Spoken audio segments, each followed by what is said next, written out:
Alors là, on est prêt pour commencer à sculpter en plus de détails les cheveux. Et on va pas vraiment utiliser de nouveaux outils, c'est un peu les brushes qu'on connaît déjà, comme Dame Standard, Hash Polish, Move aussi. On va utiliser un petit peu le Snake Hook pour créer des petites tresses supplémentaires. Mais en général, on va développer une méthode qu'on va par après utiliser sur les autres éléments du personnage pour vraiment finir en détail les différents éléments. Voilà, là, vous voyez déjà avec Dame Standard, je commence à mettre des tresses ou des cheveux, aussi avec Snake Hook. Là, j'essaie de créer une petite tresse qui sort de la tresse devant. Et Snake Hook permet, presque comme de la terre, à étirer la matière ou les pixels dans ce cas-ci. Et après, avec Hash Polish, je donne ça un petit effet sculpté. Alors, j'essaie différentes versions, over and under. Est-ce que est-ce que la petite tresse vient devant le reste ou derrière? Bon, ici, j'ai décidé de mettre ça devant. Parfois, je regarde mon gabarit. Mais je crois que je vais développer un petit peu mon propre style ici pour les cheveux. Quelque part, j'ai envie que le perso soit un peu plus enfant sauvage, avec les cheveux un peu moins coiffés. Voilà, pour ça, je vais créer une silhouette qui est un peu plus les cheveux non coiffés. Alors là, j'essaie déjà de suivre les formes que j'avais mis dans un premier passage et je vais m'informer de la lumière qui est déjà présente pour créer les sous-formes, c'est-à-dire les volumes secondaires.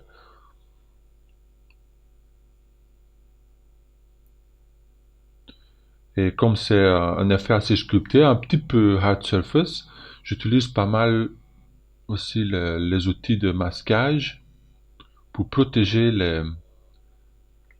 les côtés dus que j'ai déjà créés. Comme ça me permet d'être plus net. Ici, je suis pas encore à une super haute résolution. Là, par exemple, au-dessus, vous voyez que on voit un peu de chatter, c'est-à-dire un peu de bruit dans le maillage. Là, pour l'instant, je l'adoucis ou je le lisse. Mais si c'est vraiment nécessaire, je subdiviserai encore une fois le maillage. Voilà, plus que je deviens sûr de la silhouette et comment les cheveux tombent, plus que je vais mettre des traits nets. Et s'éloigner aussi, c'est important. Parfois, si on est vraiment trop près, on n'a plus de vue globale de ce que ça donne. Et parfois, là, je suis en mode solo pour vraiment pouvoir me concentrer sur les cheveux. Mais parfois, je vais aussi décacher le reste du personnage pour voir ce que les cheveux donnent avec le reste. Ou je vais comparer au gabarit. Comme ça, j'ai toujours un point de focus où je suis en train de travailler. Mais par après, je vois ça en contexte pour vraiment pouvoir apprécier ce que j'ai changé avec le reste du personnage.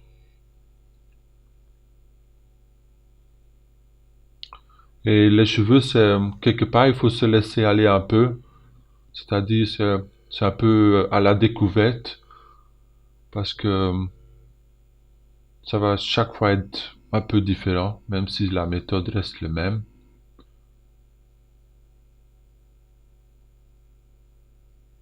On finit toujours par se surprendre un petit peu. Et même la silhouette peut changer. Parfois, on va changer les formes primaires aussi pour donner un meilleur flow aux cheveux ou à la forme. Là, je suis en train de travailler sur le petit ruban qui est dans ses cheveux.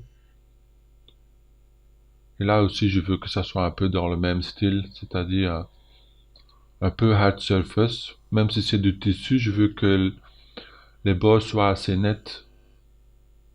Parce que ça va créer des ombres nettes et c'est important pour la lisibilité.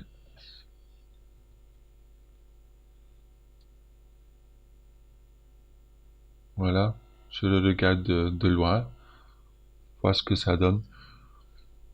Faut aussi tenir compte que si on imprime cette petite figurine, euh, mon imprimante, elle se limite à 18 cm. Alors je m'imaginais ici la figurine d'être à peu près 15 cm et mon écran est un 21 pouces, alors peut-être 30 cm de hauteur.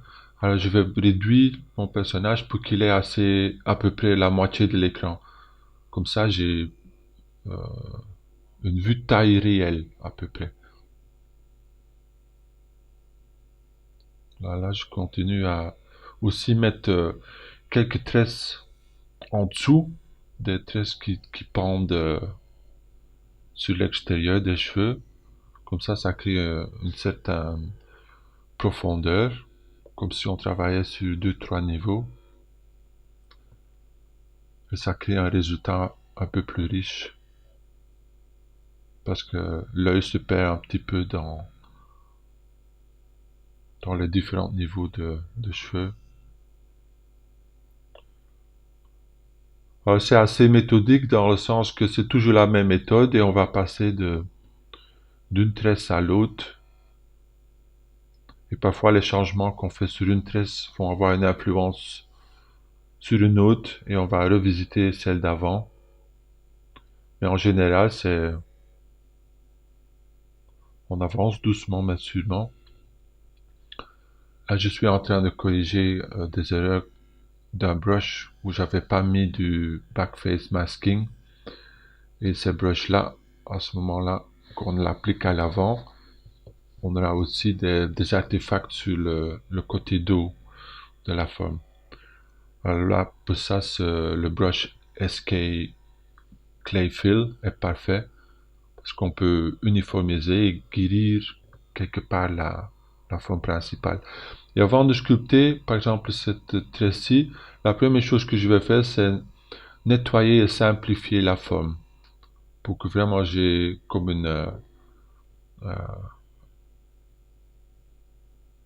un nouveau départ, un départ propre pour après venir mettre les premiers traits.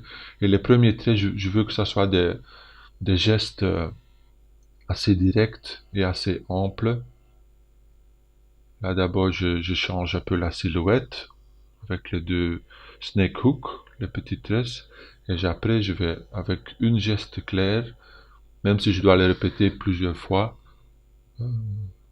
mettre le flow général des cheveux. Et ça va toujours être du haut vers le bas, en suivant la gravitation, mais chaque tresse va être un peu différent. Faut quelque part aussi s'imaginer que le personnage, même si c'est une figurine, qu'elle est en mouvement, ça veut dire que c'est comme un arrêt à l'image, comme si on avait pris un snapshot pendant qu'elle bougeait. Ben, ce mouvement qu'elle était en train de faire est encore en train de se jouer sur cette figurine. Et on voit ça surtout dans les parties plus légères du personnage, dans les cheveux, mais aussi par exemple dans la jupe. C'était important de de pas mettre une jupe fixe, mais qui a un mouvement, qui a des jolies courbes. Alors avec le dame standard, il faut parfois être prudent que en utilisant le brush, qu'on ne vient pas détruire ou tirer des sommets qu'on avait déjà fait.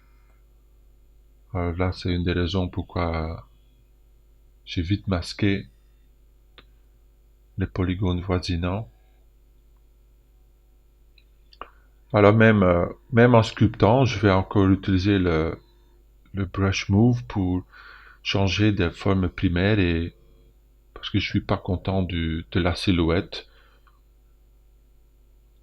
Et si ça peut se faire sur le même niveau, je le ferai. Mais si ça devient un peu problématique, j'ai mes 5-6 niveaux qui me permettent de descendre et de faire le changement sur un modèle avec moins de polygones.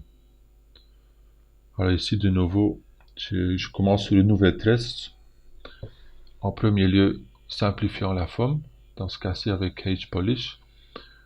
Et là, on voit quand même un petit problème là où la tresse commence, où elle sort de la crâne quelque part, ou du reste des cheveux, et c'est trop étroit. Alors je vais passer un peu de temps à corriger ça. Vous voyez là, avec différents outils. Parfois c'est juste un cas d'essayer différentes brushes jusqu'à ce qu'on arrive à trouver celle qui convient mieux à la situation devant nous. Alors, même si on commence à connaître ce que les différentes brushes font, c'est encore, il faut rester flexible et essayer. Et parfois, on redécouvre un brush et on est surpris par quelque chose qu'elle fait bien qu'on ne savait pas avant. Alors ici, j'ai corrigé surtout avec Move, un simple Move, et après un H-Polish pour venir recorriger ça. Et aussi, j'ai décidé que cette tresse-là, elle va continuer jusqu'au-dessus du crâne.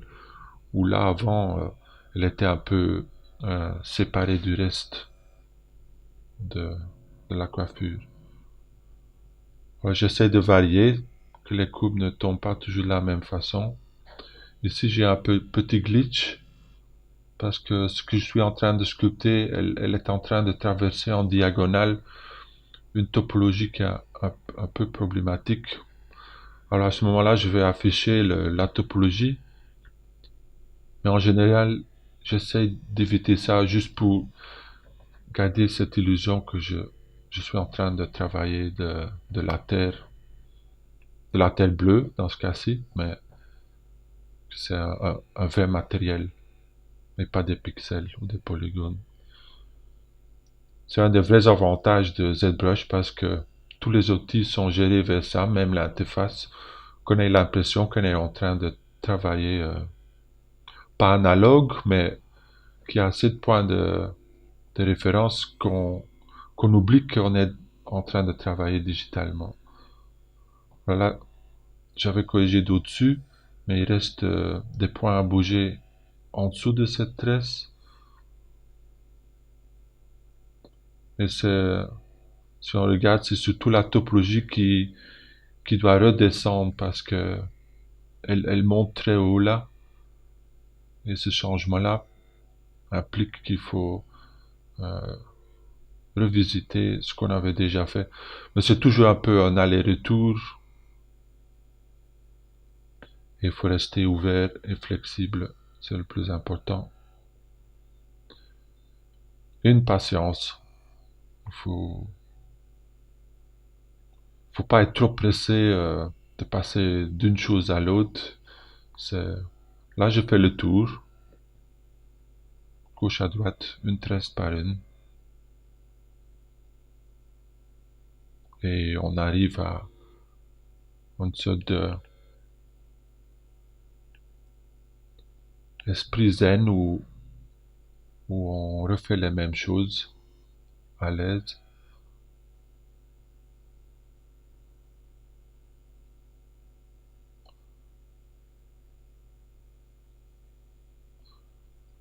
Important aussi de changer la taille de la brosse pour que ça convienne à la zone qu'on veut travailler. Et regardez aussi la courbe, que la courbe est jolie, qu'il n'y a pas des parties plats. Par exemple là, je vais venir corriger ça pour que la courbe est continue, qu'il n'y a pas de cassure. L'œil voit ça tout de suite, même de loin, qu'il y a quelque chose qui ne coule pas. Voilà, je creusais un peu plus pour avoir cette ombre en dessous de cette tresse. Donc, chercher le geste qui va donner le flow général. Alors la courbe intérieure va venir des courbes extérieures. Alors là, je suis en train de soigner les courbes extérieures, la silhouette, pour par après venir mettre la courbe intérieure, qui va être guidée par les autres courbes. Hein.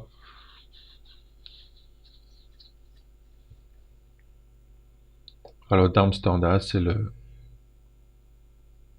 l'outil de référence pour cette étape-là, à chaque fois. Alors je ne vais pas vous montrer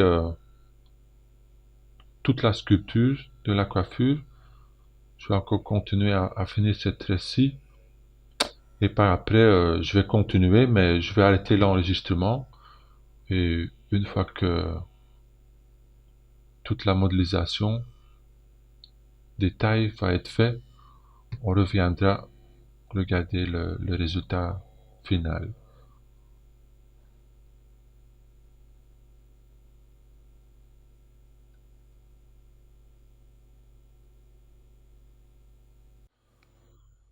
Voilà. Une petite heure plus tard. Les cheveux, c'est quelque chose qui peut prendre du temps parce que c'est pas vraiment quelque chose qu'on peut planifier.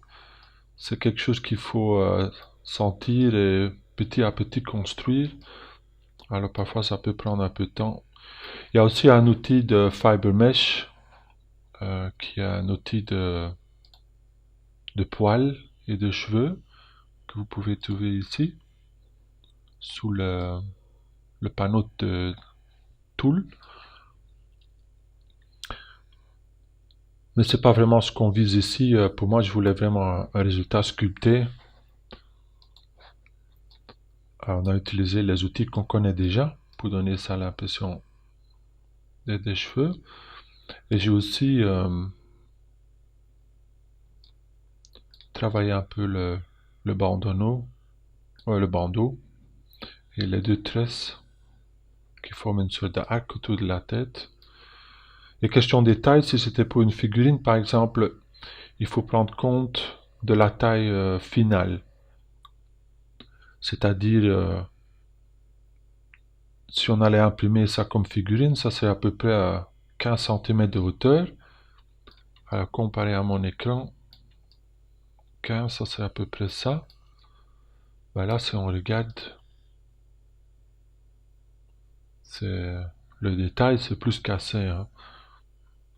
Peut-être même je suis à plus petit. Là, ça serait la taille finale. Voilà. Maintenant, il reste que les fleurs. Je suis passé un peu de temps sur les chaussures. Mais là, sur les fleurs, je vais vous montrer une dernière technique. Et après, il ne reste que la mise en couleur.